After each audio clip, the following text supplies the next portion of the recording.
ছেলেটি একটি football game আয়োজন করলো। ছেলেটি তার ভাই এবং পুলিশের সাথে ফুটবল গেম খেলতে শুরু করে। গেম খেলতে থাকে, এমন সময় হঠাৎ একটি চোর চলে আসে। ছেলেটি এবং ছেলেটির ভাই তখন চলে যায়। পরে পুলিশটি চোরটিকে টাকা দেয়। আসলে চোরটিকে পুলিশটি ভাড়া করে এনেছিল। পরে পুলিশটি বলগুলো ভালোভাবে দেখে নেয়। ছেলেটি ও ছেলেটির ভাই যখন চলে আসে, পুলিশটি সব থেকে হালকা বল দিয়ে খেলে। পরে ছেলেটির ভাইকে খেলতে পাঠানো হয়। ছেলেটির ভাইও ঠিক বলেই লাথি মারে এবং সে সফল হয়, কিন্তু তাও পুলিশ তাকে ধরে নিয়ে চলে যায়। ছেলেটির ভাইকে ধরে নিয়ে যাওয়ার পর ছেলেটিকে বলা হয় খেলতে। ছেলেটি যখন বলটিতে লাথি মারে তখন ছেলেটি পায়ের হাড়ে বাড়ি খায় এবং ছেলেটি খুব জোরে সোরে ব্যথা পায়। পরে ছেলেটি অন্য খেলা আয়োজন করে। সেই গেমটিতে ছিল একটি লাঠিতে অনেকগুলো লাঠি ঝুলানো থাকে, কতগুলো লাঠি ধরতে পারে তা গণনা করা। তারা 4 জন গেমটি খেলবে বলে নির্ধারণ করে। খেলার শুরুতেই ছেলেটি সবাইকে খেলার নিয়ম সবগুলো বুঝিয়ে দেয়। প্রথমে ছেলেটির বন্ধু এসে গেমটি খেলে। সে শুধুমাত্র একটি লাঠি ধরতে পেরেছিল। পরে ছেলেটির ভাইকে গেমটি খেলতে দেওয়া হয়। ছেলেটির ভাই একটি একটি করে মোট 5টি লাঠি ধরতে পেরেছিল। পরে মেয়েটিকে ডাকা হয়।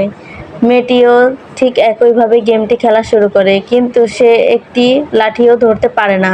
সে হেরে যায়। পরে ছেলেটি নিজে খেলা শুরু করে। ছেলেটি যখন খেলা শুরু করে সে ভাবছিল পারবে কিনা, কিন্তু একটি একটি করে সে সবগুলো লাঠি অর্থাৎ 6টি লাঠি ধরতে পারে এবং আনন্দে লাফাতে থাকে। বন্ধুরা, চ্যানেলটিকে সাবস্ক্রাইব করে দিও। ওই গেম খেলার পর ছেলেটি আবার একটি গেম আয়োজন করে, যেখানে গেমটিতে দেওয়ালে চড়তে হবে 2টি হাতলের সাহায্যে, কিন্তু ছেলেটি ব্যর্থ হয়।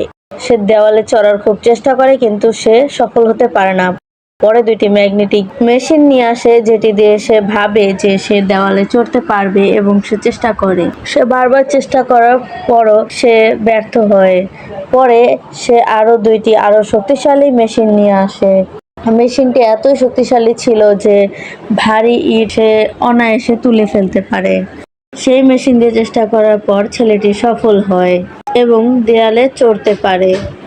বন্ধুরা, তোমরাও দেখতে পাচ্ছ ছেলেটি খুব অনায়াসে ধীরে ধীরে দেওয়ালে উপরের দিকে উঠতে লাগলো এবং সে সফলতার সাথে উপরে উঠতে পারলো। পরে সে একটি গেম আয়োজন করলো। সেই গেমটিতে বড় বড় 3টি বোতলে পানি ছিল এবং একটি বোতলে কোকা-কোলা রাখা ছিল। সেখানে মিন্টোস চকলেট দেওয়া ছিল।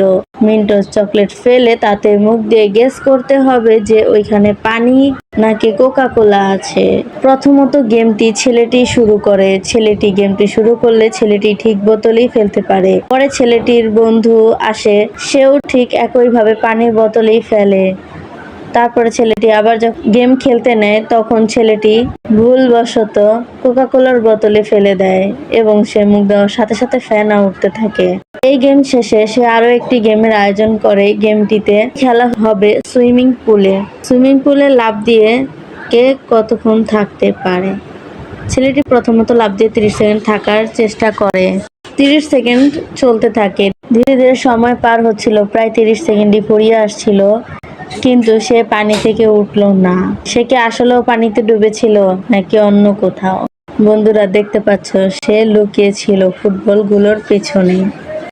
সে তারপর সবাইকে লাফ দিয়ে খেলাটা বুঝিয়ে দেয়। আসলে সোজা থেকে অবস্থায় সুইমিং পুলে লাফ দিতে হবে। কে কতটুকু পরিমাপ অ্যাঙ্গেলে লাফ দিচ্ছে তার পরিমাপ করা হচ্ছিল। বিস্তারিতভাবে সে সবাইকে খেলার নিয়মটা বুঝিয়ে দিল। খেলাটি প্রথমত সেই সুইমিং পুলে লাফ দিয়ে শুরু করেছিল, তার মাধ্যমেই খেলাটি শুরু হয়। তারপর তার বন্ধু পানিতে লাফ দেয়। তার বন্ধু যখন লাফ দিল মনে হচ্ছিল সব ভেঙে পানি বের হয়ে উপচে পড়বে। সে লাফ দিয়ে গেমটি শুরু করলো এবং একে একে সবাই গেমটি শুরু করলো এবং গেমটি এইভাবে সম্পূর্ণ করলো। সেখানে থাকা প্রত্যেকেই গেমটিতে অংশগ্রহণ করেছিল এবং খুব আনন্দ সহকারে গেমটি উপভোগ করেছিল। বন্ধুরা, ছেলেটি এবং তার বন্ধুরা এত কষ্ট করে গেমগুলো খেলছে। তোমরা ভিডিওটিকে দেখে যদি মজা পাও তাহলে অবশ্যই চ্যানেলটিকে সাবস্ক্রাইব করে যাবে এবং ভিডিওটিতে অবশ্যই লাইক করে যাবে। অন্যদিন একটি কাঠ রেডি করা হয়। সেখানে প্রচন্ড পরিমাণে তার কাটা মারা ছিল। আসলে গেমটি আয়োজন করা হয় 4 রকমের জুতো সহ। জুতো পায়ে দিয়ে লাফ দিলে কোন জুতো পরলে পায়ে আঘাত লাগবে না তা পরীক্ষা করা হচ্ছিল। প্রথমে সে একজোড়া জুতো পরে লাফ দেয়, কিন্তু জুতোটি মজবুত থাকার কারণে তার পায়ে সে কোনো আঘাত পায় না। পরবর্তীতে সে আরো একজোড়া জুতো পরে লাফ দেয়, সেই জুতোটাও ভালো ছিল, তাই সে পায়ে ব্যথা পায় না। কিন্তু তৃতীয় নম্বরে যে জুতো পরে সে লাফ দেয়, লাফ দেওয়ার পরে সে পায়ে প্রচন্ড ব্যথা পায়, কারণ জুতো জোড়া মোটেও ভালো ছিল না। তারপরে যে জুতো জোড়া সে পরীক্ষা করতে নিয়েছিল, জুতো জোড়া লেডিস জুতো ছিল এবং তা দেখে বোঝা যাচ্ছিল যে লাফ দিলে সে নির্ঘাত পায়ে ব্যথা পাবে, কিন্তু লাফ দেওয়ার পরও তার পায়ে কিছু হলো না। আসলে জুতোটি ভালো ছিল। তারপর সে একটি চাকু নেয়, চাকুটি পরীক্ষা করে যে চাকুটিতে কতটুকু ধার আছে। চাকুটি দিয়ে প্রথমে ফুটবল পেইন্ট করা এমন একটি তরমুজে কোপ বসায় এবং তরমুজটি কেটে ফেলে। তারপর বইয়ে কোপ দেয়, ঠিক বইয়ে কোপ লেগেও বইয়ের কিছুটা অংশ কেটে যায়। পরে সে একটি প্লাস্টিকের মাস্ক নেয়, মাস্কটি শক্ত ছিল, কিন্তু সে এত জোরে কোপ মারে সেটাও 2 টুকরা হয়ে যায়। পরবর্তীতে মোটা ফোমের একটি পাইপ নেয়, তাতে কোপ বসালে পাইপটিও 2 ভাগ হয়ে যায়। তারপর সে একটি বল নেয়, বলটা ছিল খুব শক্ত একটি ফোমের, এটি কাটা যাবে না ভেবে সে সাইড দিয়ে কিছুটা অংশ কেটে নেয়। তারপর সে একটি সিমেন্ট দিয়ে তৈরি হাত নেয়, হাতে কোপ বসালে হাতের কিছু অংশ কেটে যায়, অর্থাৎ ভেঙে যায়। তারপরে সে আরেকটি গেম খেলা শুরু করে, সেখানে ছিল কতগুলো বল আর বেলুন আর পানি। বলটি এমন ছিল যেটা পানিতে দিলে ফেনা হয়ে উপচে পড়তো। সেটা দিয়ে গেমটা এমন ভাবে সাজানো হয়েছিল যে বেলুনের মধ্যে ছেলেটি ঢুকবে এবং তার মধ্যে অনেক পানি দিতে থাকবে যতক্ষণ না বেলুনটি পরিপূর্ণ হয়ে যায় পানিতে।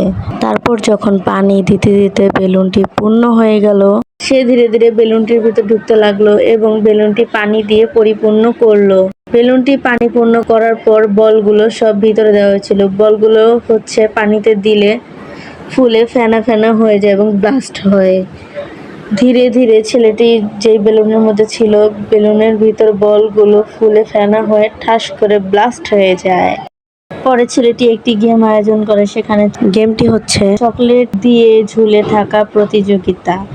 একটি রডের উপর একটি চকলেট ভর করে কতক্ষণ সে ঝুলে থাকতে পারে কিনা তা পরীক্ষা করা হচ্ছিল। একটি একটি করে সে চকলেটের পরিমাণ বাড়াচ্ছিল, 1টি 2টি 3টি 4টি 5টি এমন করে সে চকলেটের পরিমাণ বাড়াচ্ছিল। ধীরে ধীরে 10টি, তারপরে 20টি, এরকম করে সে বাড়াতেই লাগলো, কিন্তু চকলেটগুলো ভেঙেই যাচ্ছিল। সে কোনোটার উপর ভর করে টিকে থাকতে পারলো না, সে চকলেটগুলো ভেঙে পড়ে যাচ্ছিল বারবার। চকলেটগুলোর উপর ভর করে থাকা সম্ভব হচ্ছিল না। সে কিন্তু মিস্টার বিস্টের ভক্তই ছিল। মিস্টার বিস্ট যেমন গেম আয়োজন করত, হার মানতো না, তেমনি ছেলেটিও ঠিক একইভাবে গেম আয়োজন করছিল। এইভাবে ছেলেটি চকলেট দিয়ে গেমটি শুরু করলে অনেকগুলো চকলেট দিয়ে সে ট্রাই করে, কিন্তু সে কোনোভাবেই সফল হতে পারছিল না। সে 10টি 50টি 100টির উপরে চকলেট নিল, অনেকগুলো চকলেট নেওয়ার পরও সে সফল হতে পারছিল না। তবুও শেষ পর্যন্ত সে হার মানলো না। বন্ধুরা, সে এত চেষ্টা করেছে, তুমি অন্তত একটি সাবস্ক্রাইব করে দিয়ে তাকে খুশি করে দিতে পারো।